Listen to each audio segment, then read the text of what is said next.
To enter the settings menu, press the round power button on the back of the device while simultaneously swiping a finger on the touch bar. The menu options will be read out loud. Swipe the touch bar to navigate the menu options, or tap to select a menu entry. Main menu. Reading rate menu. Touch to set the reading rate format or swipe for other options. The current reading rate is 6. Touch to confirm or swipe to change. Touch to set the reading rate to 5 or swipe for other options.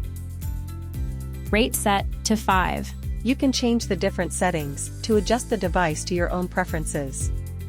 The menu options are reading rate, volume, reading settings, language settings, country settings, gesture settings, face recognition settings, product identification, money note recognition, color recognition, connectivity settings, and other general settings.